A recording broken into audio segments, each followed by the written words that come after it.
జనగాం జిల్లా పాలకుర్తి నియోజకవర్గం దేవరపల్లి మండల ప్రజా పరిషత్ కార్యాలయంలో ఏర్పాటు చేసిన సమావేశంలో ఎమ్మెల్యే మామిడాల యశస్విరెడ్డి ముఖ్య అతిథిగా హాజరయ్యారు. ఈ సమావేశంలో ఎమ్మెల్యే యశస్విరెడ్డి లబ్ధిదారులకు కళ్యాణ లక్ష్మి చెక్కులను అందజేశారు. ఈ సందర్భంగా ఆమె మాట్లాడుతూ కాంగ్రెస్ ప్రభుత్వం రాబోయే రోజుల్లో ఇచ్చిన ప్రతి హామీని అమలు చేస్తుందని పేర్కొన్నారు. ఈ కార్యక్రమంలో దేవరపల్లి మండల కాంగ్రెస్ పార్టీ అధ్యక్షులు పెద్ది కృష్ణమూర్తి గౌడ్, తహసీల్దార్ హుస్సేన్, ఎంపీడీఓ లక్ష్మీనారాయణ, ఎంపీపీ బస్వ సావిత్రి, ఉప తహసీల్దార్ నవీన్ కుమార్ పాల్గొన్నారు.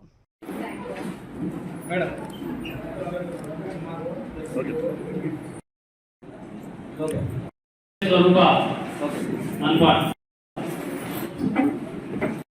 సింగరాన్పల్లి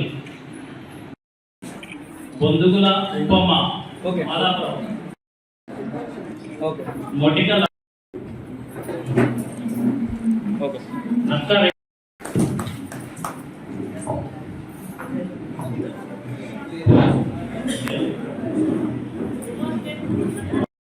కాబట్టి ఒకసారి ఆలోచించి చూడండి.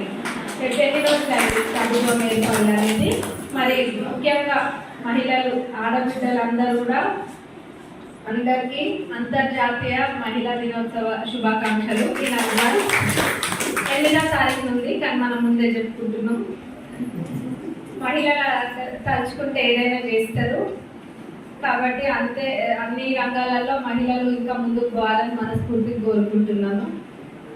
ఈ చెక్కులు ఎంతో మంది పెళ్లిళ్ళు ఉన్నా కానీ కాంగ్రెస్ ప్రభుత్వం తప్పకుండా రాబోయే రోజులలో ఇచ్చిన ప్రతి హామీని కూడా తప్పకుండా నెరవేర్చి తీరుతుంది. కాకపోతే ఏంటంటే ప్రభుత్వం ఇప్పుడే ఏర్పడ్డది కాబట్టి అడుగులు పైన కనుక మీరు చూసినట్టయితే 0 ఉంటుంది.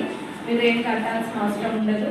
మరి రేషన్ కార్డు లేని వాళ్ళు కూడా ఏమి కంగారు పడద్దు, వెళ్ళి అప్లై చేసుకోండి. మీది కూడా వెరిఫై చేస్తారు తప్పకుండా. ఇప్పుడు మీరు అప్లై తప్పకుండా చేసుకోవచ్చు. మళ్ళీ ఇందులో రాలేదన్న ఏం అనుకునేది ఏం లేదు, అందరికీ కూడా తప్పకుండా వస్తుంది. మరి ఇప్పటికే మనం చూసినట్టయితే మన కాంగ్రెస్ ప్రభుత్వం ఏర్పడ్డ 2 రోజులలోనే 2ని అమలు పరవడం జరిగింది. ఉచిత బస్సు ప్రయాణం, ఆరోగ్యశ్రీ. అవి కాకుండా మళ్ళా మన 2 లాంచ్ చేయడం జరిగింది. 27వ తారీఖున సాయంత్రం సెక్రటరియట్లో లాంచ్ చేయడం జరిగింది. గృహజ్యోతి, ఇంకా 500కే గ్యాస్ సిలిండర్. మరి గృహజ్యోతి ఆల్రెడీ మన కాన్స్టిట్యూన్సీలలో కూడా కొన్ని ఇళ్ళకి వెళ్ళి నేను 0 బిల్ ఎప్పుడు వస్తుందని ఎదురు చూస్తున్నారు. అందులో ఆడబిడ్డలు ఇంకా ముఖ్యంగా ఎదురు చూస్తారు. అట్లాంటి దానికోసం కనుక వాళ్ళకి క్లారిఫికేషన్ ఇస్తున్నా. డిసెంబర్ 7వ తారీఖు నుంచి 2023 డిసెంబర్ 7 తర్వాత పెళ్ళైన వాళ్ళకి